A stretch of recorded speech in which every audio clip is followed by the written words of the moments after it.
मेरा नाम है श्री दिगंबर पूर्णमगिरी। जब मैंने शास्त्र पढ़ा और उसमें यह आया कि जब महाप्रलय होगी तो 12 सूर्यों का ताप इस पृथ्वी पे गिरेगा जी। और मैंने आंख खोल कर देखा तो एक ही सूर्य दिख रहा है, 11 और नहीं दिख रहे। मैंने उनसे तर्क किया कि महाराज ये लिखा है, गलत लिखा है कि 12 सूर्यों का ताप पड़ेगा, एक ही सूर्य 12 कहाँ है? तो उन्होंने कहा बेटा ये सत्य लिखा है। जो वर्तमान में हमारा सूर्य का प्रकाश आ रहा है ये केवल 8% आ रहा है। 92% ओजोन परत पर रुक जा रहा है, जो अल्ट्रावायलेट किरणें जिसको कहते हैं। ओके। यहाँ केवल 8 आ रहा है विटामिन डी को लेकर, रेडियम से युक्त होकर। जब ओजोन परत फट जाएगा, टूट जाएगा तो 12 96 डिग्री जब तापमान आएगा तो 12 सूर्यों का ताप पड़ेगा। ये पूरी पृथ्वी आग का गोला बन जाएगी। नागा का स्वरूप है जी, ये महादेव का स्वरूप है जी, एक बालक का स्वरूप है जी। बालक में क्या चीज नहीं होती है? निर्मल मन जन सो मोई पावा, मोये छल छिद्र कपट नहीं सुहावा। तो बच्चे के दिल के अंदर न काम है, न क्रोध है, न लोभ है, न मोह है, न मद है। और नंगा किसी तेरी गोद में बैठ जाए, नंगा उसकी गोद में बैठ जाए। तो नागा का रूप एक बालक का स्वरूप होता है जिसके अंदर से विकार रहित हो जाए, उसका नाम नागा है, सन्यासी है, संन्यासमया, तीनों गुणों से रहित हो जाना। ये जो गांजा भांग है ये क्या करता है? तुम्हारी मनोशक्ति को जो है बुरे कामों से डरा देता है। या तो कोई यूज करके देखे। दारू जो है वो तुम्हारी मनोशक्ति को उत्तेजित करता है, पिछली बातों को याद दिलाता है। दूसरा तुम्हारी जो है भांग गांजा तुम्हारी काम वासना को जो है दबा देता है। तो नारी के नंगे स्वरूप को 5 व्यक्ति देख सकते हैं। मेरे पास एक डिश है और जो चुटिया होती है एंटीना है, जो तुम्हारे जो यहाँ से कुछ तरंगे बाहर को जाती हैं, कुछ अंदर को आती है। 5 कर्मेंद्री, 5 ज्ञानेंद्री, 10 रथ के घोड़े हैं और बुद्धि रूपी उसमें लगाम है और ज्ञान रूपी चाबुकर बोलने वाला इसमें स्वयं सारथी कृष्ण है। तो आज हमारी संस्कृति बदली गई। ये आज हमारे लड़के लोग खड़े होकर पेशाब कर रहे हैं। ये हमारी संस्कृति नहीं है। न मुसलमानों की संस्कृति है, न हिंदू की खड़े होकर पेशाब करना। जैसे अगस्त मुनि ने 3 चलू में समुद्र पी दिया। मैंने पूछा महाराज वो मावा जी का कितना बड़ा पेट था?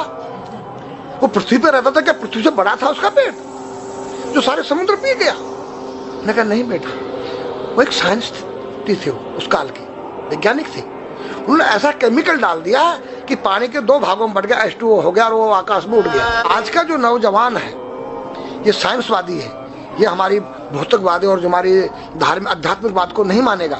इसको तुम साइंस के द्वारा अध्यात्मवाद को मनवाएगा तो मानेगा। जैसे मैं सूर्य को जल देख करके मैं हर बीमारी का इलाज कर देता हूँ।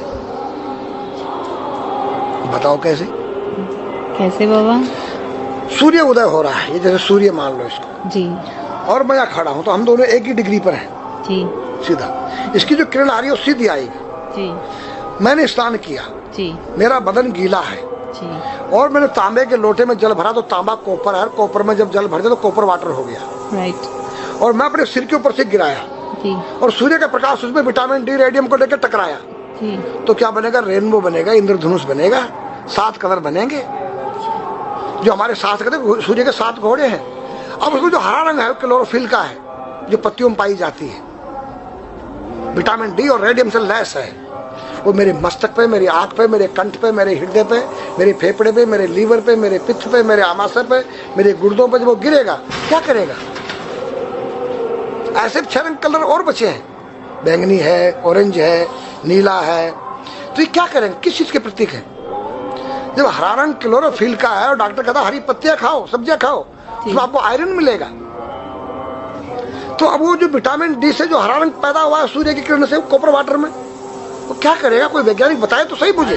एक अमेरिका का चेला है, एक रूस का है, वो मेरे भक्त बने हुए हैं। हरिद्वार में क्या वो कोई जल दे रहा होगा सूर्य को, वो भी अपने ऐसे फेंक रहा है, मैं बैठा देख रहा हूँ ये क्या कर रहा है। मैंने उसको बुलाया तो मैंने यही फार्मूला उसको समझाया। वो मेरा शिष्य बन गया, ओ ये तो साइंस। मस्तिष्क पर तिलक क्यों लगाते हो इस जगह पर? पहले लगता है पीला, फिर लगता है लाल, फिर लगता है सफेद। 3 कलर क्यों लगते हैं? काला क्यों नहीं लगता? चौराहे पे 3 बत्तियां हैं जी, देखा होगा जी। लाल क्यों है? फॉर डेंजर, स्टॉप, खतरा है या डेंजर, खड़े हो जाओ, खतरा है जी। पीला देखो चलना नहीं है, हाँ, देखो रेडी रहो, देखो। और सफेद चल सफेद सफेद तो यहाँ है उसमें ना, हाँ चावल लगा रखे हैं ना मैंने हाँ सफेद, हाँ वहाँ हरा है, वहाँ हरा है, ready to go. Go Yeah. हरा गो है। जी। नहीं सफेद, अगर युद्ध हो रहा है, गोलियां चल रही है, सफेद झंडा लहरा दिया जाए, पीस, शांति का प्रतीक है। चावल ठंडा होता है। और हमारी यहाँ पर सुषुम्ना नाम की नाड़ी है, जी लाल कलर है कि तुम इस योग संयोग में आके तुम बैठ सकते हो कि नहीं, ये माहौल तुम्हारे योग्य है या नहीं, या जुआ चल रहा है, या शराब पी जा रही है, क्या तुम बैठ सकती हो? देखो पीला कलर है, देखो, आना नहीं जाना नहीं, देखो, ओ खतरा है या ठीक नहीं है, चलो। और सफेद शांति, जी क्या यहाँ शांति है, बैठ सकते हैं। तो ये हमारी जो है संस्कृति में एक वैज्ञानिक है। जब हम खाते गैस बनती है, तो बिल्कुल। चावल जब पानी भीगे बाद ठंडा हो जाता है, और हमारी सुषुम्ना नाड़ी पर जब लग गया है तो उस नाड़ी को ठंडा करने लग गया है। उस नाड़ी से कोई गर्म गैस को ऊपर चढ़ने नहीं देगा। और हमारे सिर ब्रह्मांड में, हमारे सिर के अंदर कोई ऐसी वायु गैस जाकर तुम्हारी सिर को परेशान नहीं कर सकता है। तो मेरे पास जितने हमारे शास्त्र पुराण ग्रंथ हैं, ये साइंस है। मैं साइंस के द्वारा इन वैज्ञानिकों को समझा सकता हूँ और रगड़ा सकता हूँ। कहा जाता है कि नागा बाबा जो हैं वो कुंभ मेले के बाद विलुप्त हो जाते हैं, नहीं। ऐसा कुछ है क्या? ऐसा नहीं है। जैसे हम गंगोत्री धाम हिमालय में रहते हैं, जी वहाँ मुझे हिमालय पसंद आया। जी क्यों? कि तुम गर्मी से बचने के लिए तुम्हारे रूम में एसी लगी है, जी ठंडा पानी पीने के लिए तुम्हारे पास कृत्रिम जो है फ्रिज लगा है, जी हवा लेने के लिए तुम्हारे को पंखे या कूलर जो है कृत्रिम लगे हैं। लेकिन भोलेनाथ बाबा ने मेरे लिए नेचुरल एसी लगा रखी है, और नेचुरल फ्रिज लगाया है, नेचुरल पंखे लगे हैं।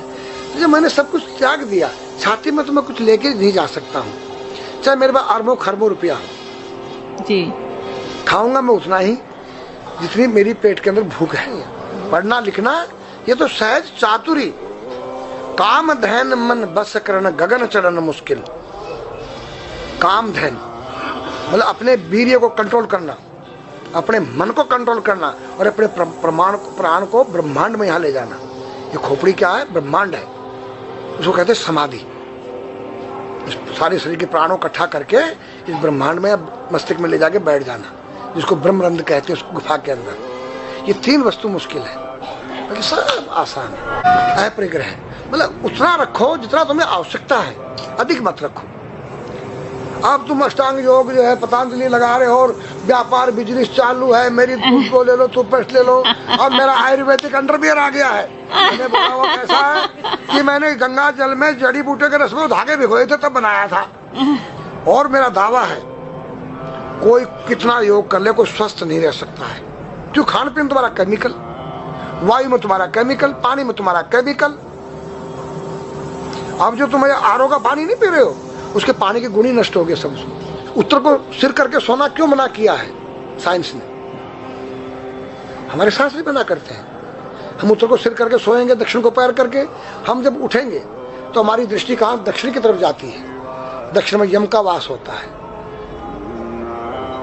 और जब दक्षिण को सिर करके सोएंगे तो हमारा मुंह उत्तर को जाएगा।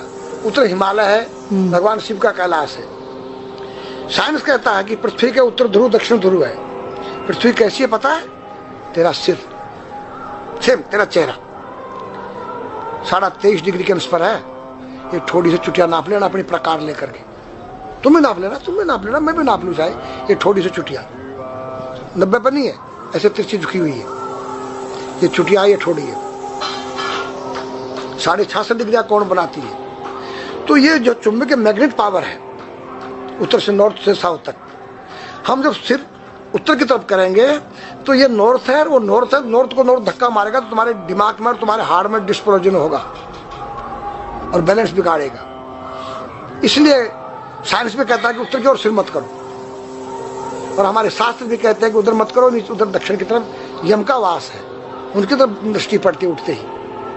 मतलब एक कहने का फर्क है, एक चीज एक ही है। आज हमारे पास योग की विद्या थी, वो गायब हो चुकी है। अब तो जो थोड़ा सा कोई एक चूहा था, वो दुकान में गया, उसको एक हल्दी कंकर मिल गया, बोला हम पंसारी हो गया है। हल्दी मिल जाने से पंसारी बन गया। जो पीटी स्कूल में कभी किया होगा आप लोगों ने, पढ़ा होगा स्कूल हाँ में, उसी को योग कह रहे हैं। योग क्या है? भगवान कृष्ण के पास था, उज्जैन गए थे संदीपनी ऋषि के पास सीखने के लिए। एक ही समय में 16,808 रानियों के साथ बात कर रहे हैं, अलग अलग रूप में। योग से अनेक रूप बन सकते हैं। योग हनुमान जी के पास था। जब लंका में घुसे हैं तो मच्छर का रूप बनाया उन्होंने, मत्स्य के समान रूप धर कपि, मच्छर के समान। जब सीता के पास गए छोटे से बनकर तो पूछा क्या तेरे जैसे ही है सब? कि हाँ। फिर तो श्रीलंका पे विजय पाना असंभव है। तो हनुमान ने पहाड़ का जैसा रूप दिखाया, हिमालय जैसा, सर्जविन करना, अपने प्राण को निकाल के मुर्दे में डाल देना, उसको प्रकाया प्रवेश कहते हैं, जो आज है ही नहीं, लुप्त हो गई। जो जानता है किसी को बताता नहीं है। अगर अब उसका कोई शिष्य है उसको बताना चाहो, उसको जिज्ञासा नहीं उस शिष्य को सीखने के लिए।